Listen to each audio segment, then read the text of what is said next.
Hi, Jean Luc. Hi. Nice to see you again. You really looked very well stepping off the boat. I am very well. It's okay. But it is not because I rest and I push the boat a little bit and so on.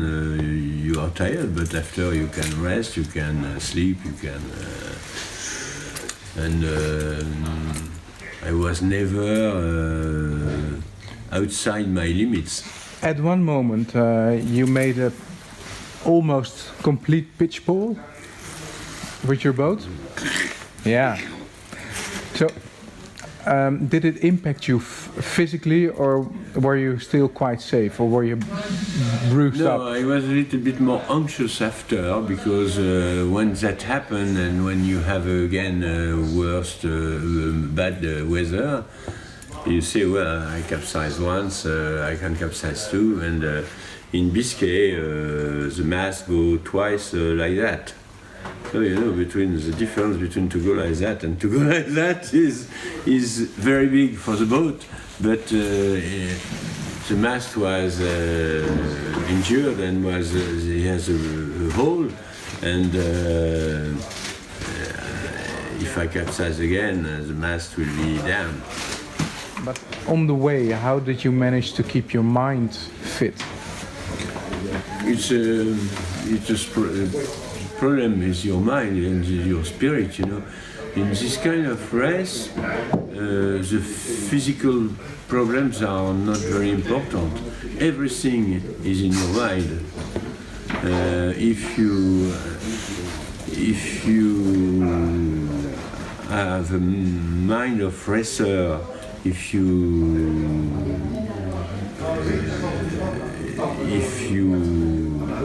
are able to push yourself in the effort, because you have no spectators, you know. It is a sport that you do by your own. Nobody knows when you are single-handed.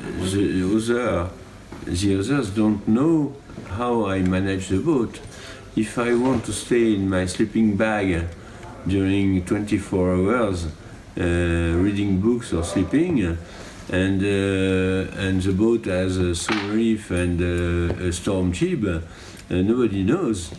And if you have to put more sails, you can always find some excuse to say, oh, I am perhaps a little bit tired, I will do that in 3 hours. If you are strong enough in your mind, you say, no, I have to do it now because the weather is better now, I have to put only one reef instead of two. And so it is not a question of physical strength, it is mainly a question of mind and spirit. When you do a race like that, it is just in your head. Are you always high-spirited? Are you? Yes, I am. So you are a high-spirited person. Yes.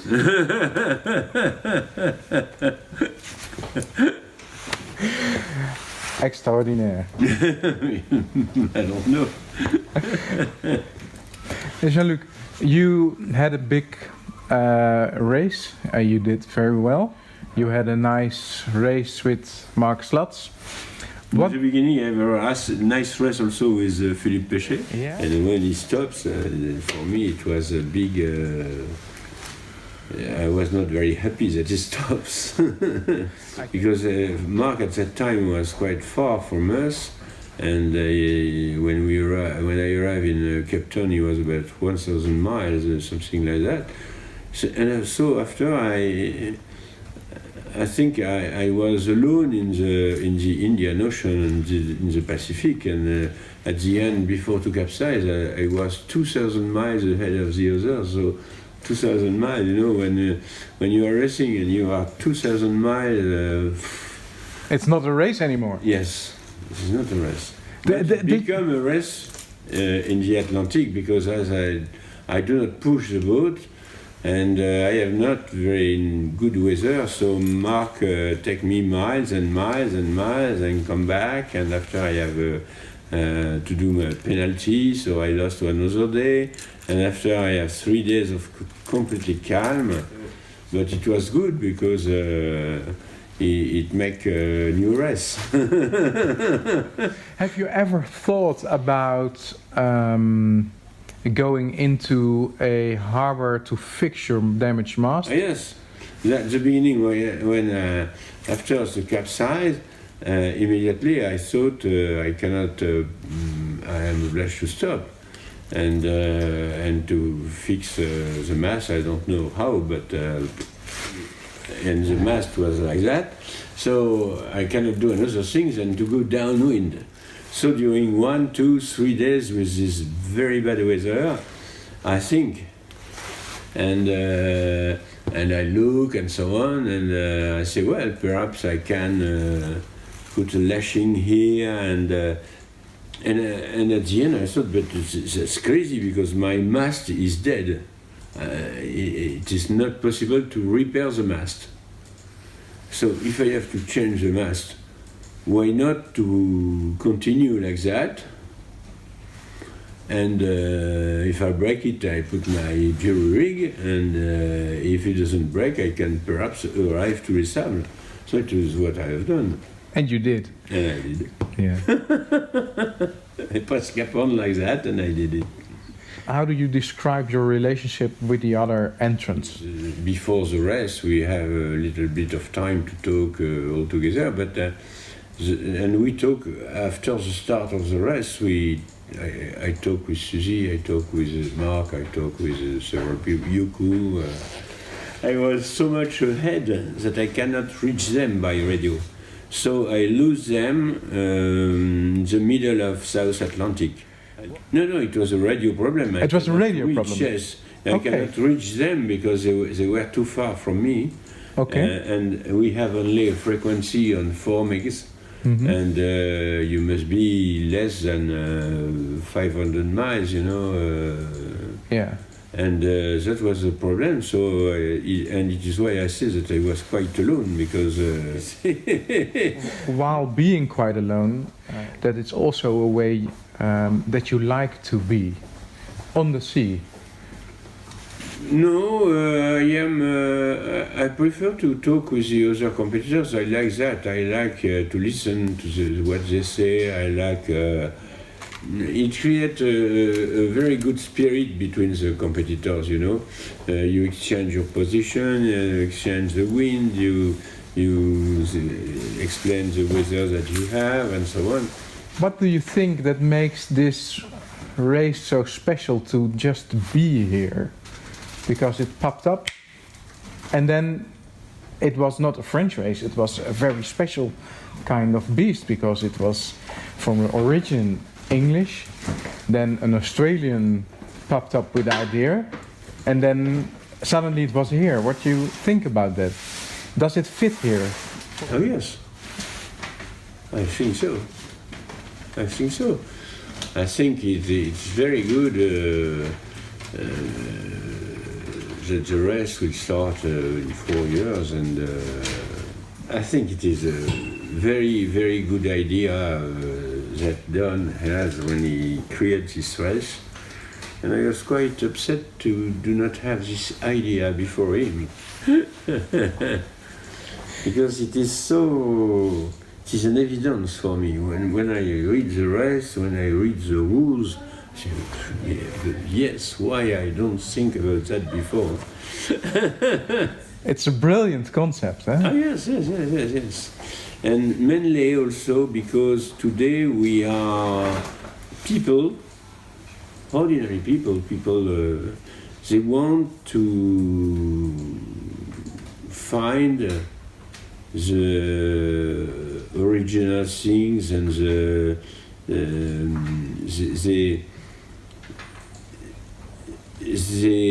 think that, for example, the next race with a big multi-hull, very big multi-hull, it is another story, you know. The cockpit is like a cockpit for Boeing, and there is computer anywhere, and you lost the sea spirit. you choose to sail the Golden Globe race, not La Longue Route. La Longue Route is not a race. Okay, so you choose to do the race. Yes. Yeah. La Longue Route, you start when you want, you have the boat that you want. Here it was interesting, there were 6 wrestlers, 36. How would you describe your relationship with your boat? It is boats which are today very different of what is a boat today, and they are very different from a Beneteau or Jeannot or boats like that, you know. It is the tiller is very hard because the rudder is just behind the keel. There is no compensation. They are not surfing on the wave, and they are less fun than modern boat, lighter and visible to go to planning easily.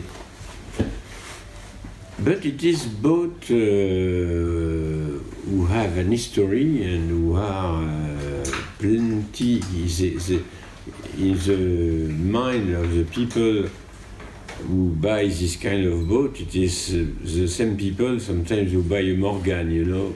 For example, if you are going upwind, you tack. It's awful. And the angle, okay, but after the boat is not going up like that, it is going up because the drift is not very efficient. So with this boat, it's better to don't tack. Don't tack, just jibe. Somewhere in life you choose to go sailing. In '89, I was teacher of mathematics and I stopped to work, saying I enter in the first Vendée Globe, so I cannot go on my work. So I say, well, you have to find somebody else to be teacher of mathematics, and I leave the system of the French education. I have 2 passions when I was very young, which are boats and train. My memory of my first toy was a sailing boat. And I played with this boat, I don't know, I was 7, 8, something like that, perhaps 9. And I was in holidays in the north of France, and the sand is like that, and here in the top you are completely dry, and here in the bottom there is always water. So for kids it is very, very nice because you can make a harbor, you can sail a boat, you can and I play like that each holidays. And when I was 18, I buy my first boat before to buy my first car. For me, it was necessary to have a boat.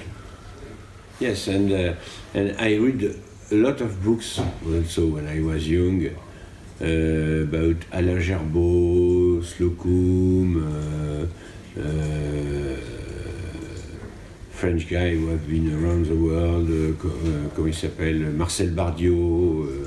So I follow the first Golden Globe. At that time, in '68, I was a monitor for sailing, a teacher for sailing, and I wanted to sail. And for me, it was a different way of life, and it is also a place where you are the freedom is very important. And you are by your own or with friends, and you go where you want, and you can sleep where you want, and live in your own house, and which is your boat. What would you advise to a 10-year-old person who wants to go sailing? it's very easy if you love that to sell, but you have to love it, and the problem is to love it. So if you would put your advice in one sentence to a 10-year-old, how would that sentence sound? What words would be in there? To be optimist and to be sure that you arrive to do what you want. I told that to one of my grandchildren. She says, I wish to do that, but perhaps it will be easier to do that or to do that. I said, no, you have not to choose what is the easiest thing. You have to choose what you want to do first. And what you like, what you love, what is your ambition when you want something very hard. If you think that you are going to arrive, and if you are good enough, you arrive. It's very important in the life to have a goal and to have wishes and to say, well, this is my heading, and I go on that heading and I try to go as far as possible in this heading. And perhaps it doesn't work, but if it doesn't work, you take another direction, but trying to go as far as possible and be optimistic. Don't think before to try that you never arrive. If you start to say, well, I want to do that, but I will not arrive. I say, you are sure that you will not arrive if you say that. You know?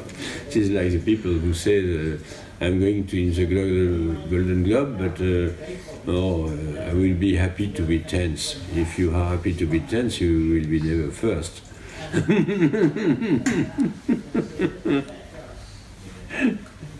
That's it. So what's your next goal? My next goal is to reach next month to be a little bit more quiet. Okay, Jean-Luc. Okay. Thank you very much for this interview, and have a nice day. Okay, thank you. It's very important in the life to have a goal and to have wishes and to say, well, this is my heading, and I go on that heading and I try to go as far as possible in this heading.